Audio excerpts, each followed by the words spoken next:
Restez informés chaque jour avec Scoop FM. Désormais, suivez nos journaux sur nos chaînes partenaires à Lubumbashi sur Sky Radio, la 97.7 MHz, à 6h, 9h, 12h, 15h, 19h et 21h.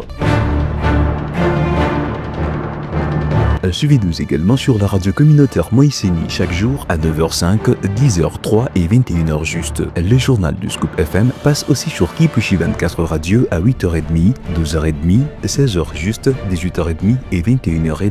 Retrouvez-nous également sur Vox Congo. Téléchargez dès maintenant l'application Vox Congo pour rester informé en temps réel.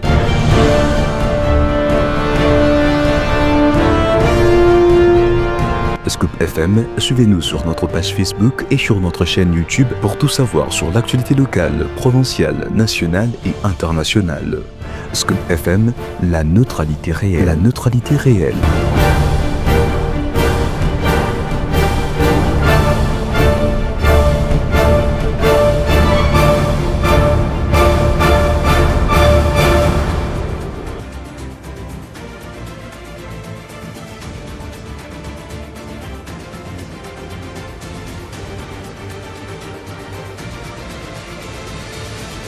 Vous êtes sur Scoop FM, aimables auditeurs et auditrices, bonsoir et bienvenue dans ce journal.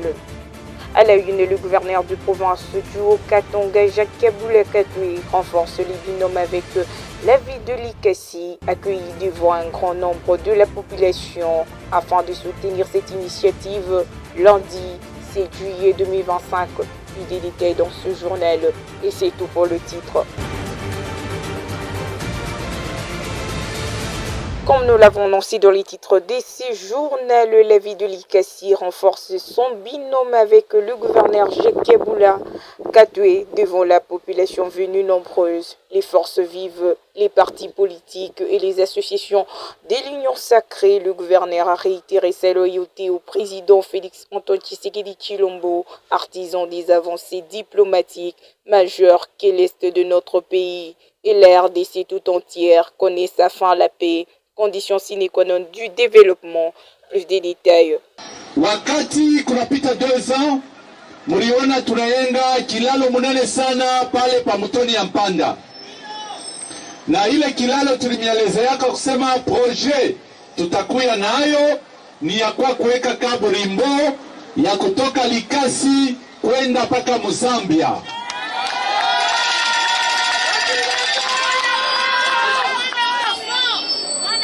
Ile projet haija existaka. Mais grâce ya président Fachi, ile projet tafanyika. Amen. Na manje yote shakufika, muismeni nyewe tunaanza, tutaona makazi ya kuweka kaburimbo, ya kwenda Kilela Balanda, kwenda kufika paka Solwezi. Na siku yote nashukuru Mungu ya kusema manda yangu President de la République ana asfalte barabara ya kutoka Kasumbalesa kwenda Sakanya. Kwa kusema maproje yote fanike, il faut kuishisha vita. C'est comme ça que le président de la République anaishisha vita na bika. Anaishisha vita na skilo. Kama tuko mvita hatuwezi kuyenga mkini. Kama Masashi kunaria kuyenga barabara ya Kilela Balanda kwenda Zambi. Hatuwezi kuyenga Mulikasi. Lakini kama vita naisha tunaweza kuyenga yote. Ni kwa maana tumepitia President de la République mikono kwa kushika vita ya Rwanda. Il faut sasa ni kuya derrière chef de l'État Félix Antoine Tshisekedi Tshilombo. Mushikaburia mashikio ba enemy ya Republique. Batu bashimilande. Kama mtu anakuya na mambo ya ovyo ya kukombanisha ma institution, umwandame na umutenonse. Tunaomba kusutenir President de la République. Na soutien ikuwe munene sana, na tubakie derrière les institutions. Na kama mtu unamshikia, unamonesha ikala kimya. Toujours dans ces journaux, le maire de Kolwezi a présenté lundi 7 juillet 2025 à la gouverneure de province du Lualaba de Djib-Neuf. La cérémonie s'est déroulée à l'explanade du gouvernorat.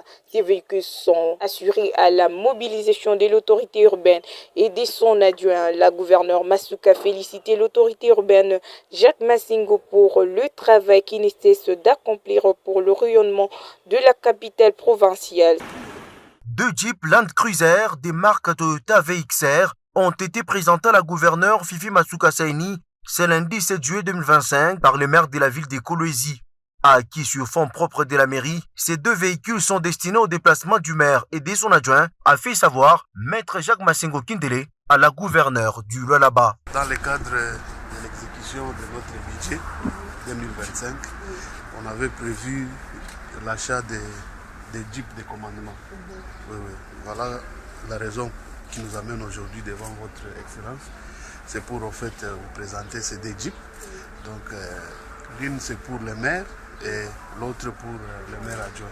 Émerveillé par les travaux et les efforts consentis par les autorités urbaines, Fifi Masuka Saini les a félicités tout en leur prodiguant des conseils afin d'utiliser ces engins à bon escient. Nous sommes en train d'améliorer nos conditions de travail et ça fait déjà presque 7 ans que vous aviez acheté les anciens véhicules que vous avez, toujours bien gardés. Et nous vous demandons aussi de garder ce que vous venez d'acquérir aujourd'hui pour le bien-être de vous-même ainsi que du travail que vous êtes en train de faire. Gardez encore ça une fois de plus en bon père de famille. Que Dieu accompagne le travail que vous êtes en train de faire. Au cours de la cérémonie, Fifi Masuka Saini a réceptionné les clés de contact pour les remettre à son tour au maire ainsi qu'à son adjoint, les vice-gouverneurs Clément Moufoundji, quelques membres du gouvernement provincial et ceux du cabinet de la gouverneure ont assisté à cette cérémonie qui s'est déroulée à l'esplanade de l'hôtel du gouvernement. Toujours dans le Haut-Katanga, Lubumbashi, un homme a été arrêté et présenté devant le maire de la ville, soupçonné d'avoir tué plus d'une dizaine de jeunes femmes en toute discrétion, déjà connues de la justice. Il fait désormais l'objet d'un dossier classé priorité judiciaire. Plus de détails dans ce commentaire. Et tenons à rassurer toute la population que les services de sécurité sont là, disposés à continuer à travailler pour sécuriser la population de Lubumbashi. Bondis. Non, en fait, c'est un psychopathe. Bondis a été arrêté à Lubumbashi après plusieurs années de fuite. Âgé d'environ 40 ans et séropositif, il est soupçonné d'avoir assassiné au moins 10 jeunes femmes, souvent issues des milieux modestes. Selon les autorités, il a approché ses victimes au square Georges-Arthur Forest, puis gagné leur confiance avant de le conduire dans des lieux isolés pour les étrangler. Ancien espoir du basket, Bondis aurait sombré dans la violence après avoir contracté le VIH, nourrissant une haine envers les femmes. Malgré 2 précédentes condamnations et des alertes de sa propre famille, il avait réussi à échapper durablement à la justice. Son arrestation a été officiellement présentée au maire de la ville, Patrick Kafwimbi, et son dossier est désormais traité comme une priorité judiciaire absolue. Il faudrait que ce rythme continue pour que ces criminels ne puissent plus penser qu'on a oublié et qu'ils reprennent encore. Félicitations. Merci beaucoup pour ce travail. À présent, suivez notre revue des presses avec Gloire Diboué. Ituri, les groupes armés Codeco et Zaïre restent à la base de la perpétuation des cycles des violences et représailles. C'est avec ces titres de Actualité Pensée que nous ouvrons cette revue de presse. Bonjour à tous et bienvenue. Les groupes armés Codeco et Zaïre, également connus sous le nom d'autodéfense des communautés victimes des Luturi, sont à la base de la perpétuation des cycles de violence, des représailles contre les populations civiles, d'après les rapports du groupe d'experts des Nations Unies. Depuis septembre 2024, rapporte le document consulté par Actualité Pensée en ces mois de juillet 2025, les territoires des Djougou a connu une nouvelle escalade de la violence avec des affrontements intensifs entre la Codeco et les Zaïre. Plus de 500 civils ont été tués. Selon le document, la Codeco, responsable de la majorité des incidents documentés, notamment des attaques contre des personnes déplacées, des embuscades meurtrières, des assassinats ciblés et des vols armés et a fait beaucoup plus de victimes civiles que les Zaïre attendus sur ces médias en ligne. Dès sa part, Radio Capu.net titre RDC, 127 nouveaux cas confirmés des Mpox. Au total, 127 nouveaux cas confirmés des Mpox ou variole des singes ont été notifiés en République démocratique du Congo au cours de la semaine du 23 au 29 juin 2025. Selon un communiqué du ministère de la Santé publique publié sur son compte Facebook. Les cas confirmés des Mpox sont majoritairement des individus âgés de 15 à 34 ans, a précisé le même communiqué. Terminons en international par ces titres de RFI.fr. États-Unis, les bilans des inondations au Texas dépassent les 100 morts. Les inondations dévastatrices ayant ravagé le Texas dans les sud des États-Unis ont fait plus de 100 morts selon un nouveau bilan annoncé lundi par les autorités locales. Le seul comté des Caire le plus durement touché dénombre 84 victimes dont 28 enfants. Le président américain Donald Trump prévoit de se rendre sur place vendredi à confirmer la Maison-Blanche, fustigeant les critiques selon lesquelles le coût budgétaire dans les services météorologiques nationaux ont porté atteinte à la fiabilité des prévisions et des alertes. Ainsi prend fin cette revue de presse. Merci à tous de nous avoir suivis.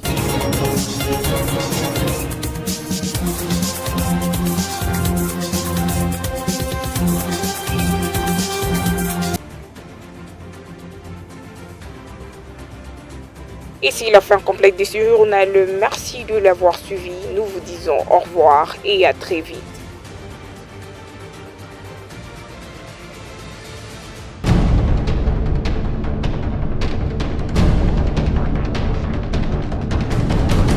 Restez informés chaque jour avec Scoop FM. Désormais, suivez nos journaux sur nos chaînes partenaires à Lubumbashi sur Sky Radio, la 97.7 MHz, à 6h, 9h, 12h, 15h, 19h et 21h. Suivez-nous également sur la radio communautaire Moïseni chaque jour à 9h05, 10h03 et 21h juste. Le journal du Scoop FM passe aussi sur Kipushi 24 Radio à 8h30, 12h30, 16h juste, 18h30 et 21h30. Retrouvez-nous également sur Vox Congo. Téléchargez dès maintenant l'application Vox Congo pour rester informé en temps réel.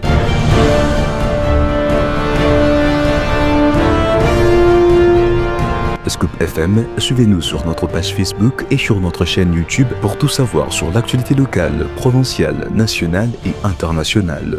Scoop FM, la neutralité réelle.